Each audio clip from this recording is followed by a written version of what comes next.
Salve, salve, senhoras e senhores, sejam bem-vindos a mais um vídeo deste humilde canal, Guibeira aqui. E podemos estar diante de um escândalo de apostas pela segunda vez em 2 temporadas. Por que que eu digo isso? Porque a NBA, abri o site de notícias e me deparei com uma informação que é o seguinte: Terry Rozier está sendo investigado por um esquema de manipulação de jogo por causa de uma aposta em um site aleatório. Isso pode ter complicado a vida do armador do Miami Heat. Isso é muito sério, mano. Isso é muito sério, porque o Miami Heat é um time que precisa do Terry Rozier nesse momento, por mais que ele não esteja tendo uma das melhores temporadas da carreira, né? Ele que já tem 30 anos de idade e jogou 47 partidas, está se mantendo saudável essa temporada, 12,4 pontos, 4,1 rebotes, 2,9 assistências, 40% de quadra, 30% para 3, não são os melhores aproveitamentos, não é o que o Miami Heat precisa dele, né? O Miami precisava que ele chegasse ali perto do que ele entregava no auge dele, principalmente em assistências, em defesa, em rebote, que foi o auge dele ali em 2023-24 pelo Charlotte Hornets. Quando ele mudou para o Miami Heat, ele caiu abruptamente?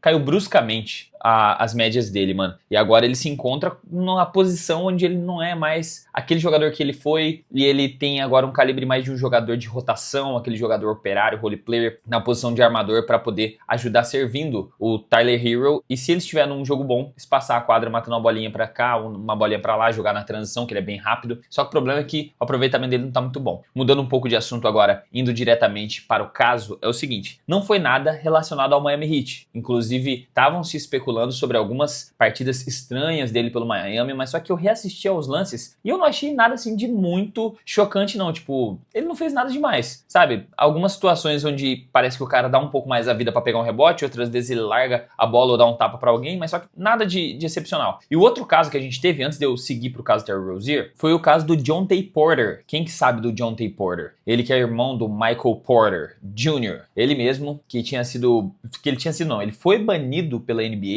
pro resto da vida por conta de algumas partidas na qual ele manipulou, e claramente ele manipulou porque, mano, se a gente olhar os lances, ele mata uma bola pra 3 e ele acha ruim de ter matado a bola pra 3, porque ele tacou a bola de forma errada, tipo, colocou um excesso de força, ela bate na tabela e cai. Um outro momento onde ele pega, ao invés de pegar o rebote no final de um quarto, ele, tipo, dá um tapa pra se livrar da bola. E dizem que aquela comunidade que ele tinha no Discord, que fazia essas manipulações de aposta e tudo mais, ele falou que aconteceria o seguinte: ele entraria em quadra, jogaria os primeiros, sei lá, o garbage time do primeiro quarto ali, e depois ele ia falar que tava com uma dor no olho. Aí eu até achei o lance em um outro canal que postou a respeito do assunto, na qual mostra que ele realmente fez exatamente isso. Ele entrou em quadra, começou jogando ok, não fez nada de muito suspeito, mas na hora dele ir pro banco, ele apontou pro olho como se ele tivesse alguma coisa incomodando o olho dele, ele não voltou mais pra partida. E o caso dessas apostas sendo manipuladas, o jeito mais fácil, digamos assim, de manipular uma aposta é você apostar em menos e não em mais, porque em mais o cara vai ter que dar a vida pra jogar, e pode ser que a bola não caia, pode ser que o cara que tá marcando ele marque muito bem e ele não consiga fazer nada. Então é mais fácil apostar em menos, na qual ele só precisa não entrar na partida, ou entrar, falar que entrou ali e sair, do que ele ficar se esforçando pra tentar bater as métricas da aposta que ele passou a cal, tá ligado? E aí você deve estar falando, beleza, esse caso a gente já entendeu, já foi concluído, o cara já foi banido. Ele inclusive tentou jogar na Europa, o Jontay Porter, e ele também foi banido por um conselho aí de basquetebol que falou que não quer que esse cara,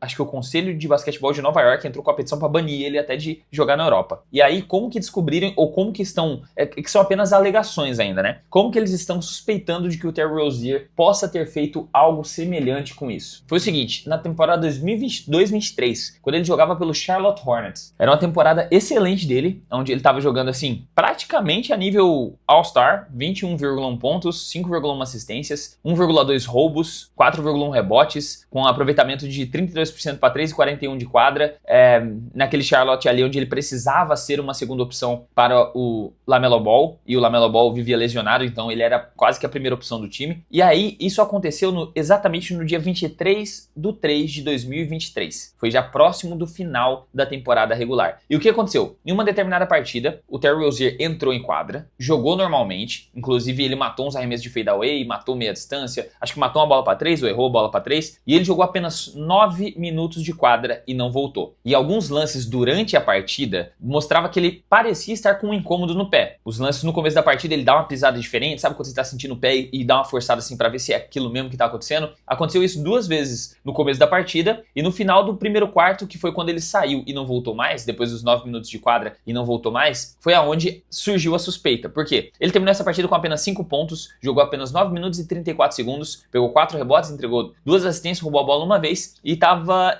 de field goal 50% de quadra. O problema é que tem um sistema lá nos Estados Unidos chamado IC360, que é tipo IC360, que ele fica monitorando as casas de aposta para ver se tem alguma aposta fora do comum. Eles monitoram para ver se tem alguma aposta em grande volume que não é de costume. Nossa, até rimou. No caso desse dia teve um volume de apostas muito grande na quantidade de pontos, rebotes, assistências, de tudo praticamente negativas para o Terry Rozier. Então eles apontaram, ó, tem algo estranho com o Terry Rozier acontecendo hoje nessa partida. Pode ser que ele esteja manipulando. E segundo esse criador de conteúdo que falou a respeito desse caso, ele falou que esse IC360 nos últimos 2 anos ele apitou apenas 2 vezes. 3 vezes, quer dizer. Foram 2 vezes para o John T. Porter e 1 vez para o Terry Rozier. E aí por isso que surgiu essa dúvida. Porém, os caras foram um pouco mais a fundo para investigar, né? O Terry Rozier, neste momento, ele está no meio de um contrato de 96 milhões de dólares por 4 temporadas que acaba na temporada que vem, na temporada 25-26. Eu não acho que teria necessidade do nosso mano Terry Rozier fazer esse tipo de cal, assim, se arriscar ao ponto de perder um contrato tão bom, de estar numa posição muito confortável no Miami, e nem tô falando de arriscar isso agora, mas sim há 2 anos atrás que ele já estava sob um contrato de 21 milhões de dólares. Ele não teria necessidade de fazer esse tipo de aposta. Já o John T. Porter, ele teria essas necessidades porque o contrato dele era muito ruim, então ele achou que porque ele não era um cara de muita relevância, ele ia passar abaixo do radar, mas só que acabou despertando uma certa, por conta disso inclusive, que acabou despertando esse interesse da NBA em saber um pouco mais a respeito dessas apostas estranhas envolvendo o nome dele, porque não é de costume fazer um volume tão grande de aposta num cara que tem tão pouco tempo de quadra quanto o John T. Porter, né? E já o Terry Rozier não. Então o que está se especulando? Por que está fazendo uma grande operação lá na NBA de investigação a respeito do Terry Rozier? Para saber quem que vazou essa informação. Porque se tiver vazamento de informação no pré-jogo, já aconteceu de equipes serem multadas em mais de 100 mil dólares, que foi o caso do Philadelphia 76ers nessa temporada, com uma situação lá com o Joel Embiid de lesão dele. Então, se alguém vazou de dentro do clube, o próprio Charlotte Hornets ou a pessoa em questão vai ser punida e vai ter que pagar uma multa. Ou até mesmo pode perder o emprego e tudo mais. No caso do Terry Rozier, se foi ele vai ser banido na NBA. Mas eu fielmente desacredito que o Terry Rozier tenha feito algo assim. Eu acho que ele não ia ter necessidade de ser um atleta tão bem pago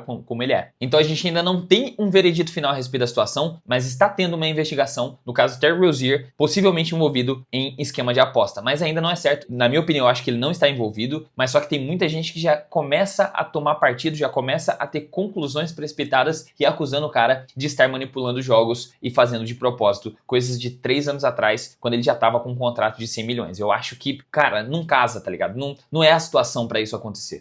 Eu já tava aqui editando esse vídeo, eu precisei parar para poder colocar outra informação aqui para vocês. O Terry Rozier, após essa partida, no dia 23/3/2023, a rodada de número 63 da NBA, jogo contra o New Orleans Pelicans, ele não voltou a jogar na temporada regular. Então, é mais uma prova que, na minha opinião, causa a inocência do Terry Rozier, que ele deve ter sentido algo realmente no tornozelo, ou no pé, ou no que seja, para ele não voltar a disputar mais nenhuma partida até o final da temporada regular. Era só isso mesmo, bora voltar aí pro vídeo, tamo junto. Então, esse era o vídeo de hoje. Só queria trazer isso que tá acontecendo lá na NBA pra vocês. Quero saber a opinião de vocês aqui nos comentários. O que vocês acham sobre o caso do Terry Rozier? Ele é culpado? Ele não é? Foi alguém de dentro do Charlotte Hornets? Foi alguém envolvido ali dentro do dia a dia do clube? Quem será que vazou essa informação? O que você acha sobre o assunto? Deixe aqui nos comentários, que a sua opinião é muito importante pra esse canal, fechou? Se você ficou até aqui, considere se inscrever, deixar o like, um comentáriozão, o sininho ativo pra você receber mais vídeos como esse em primeira mão. Ou se você quiser ajudar mais diretamente, mano, entra para essa família de membros. Rapaziada linda, tem um grupinho no Telegram pra gente trocar uma ideia durante os jogos. Tem alguns benefícios, só clicar no botão de seja membro aqui embaixo, fechou? Agora sim eu vou ficando por aqui e eu te vejo no próximo vídeo. Então até a próxima, falou!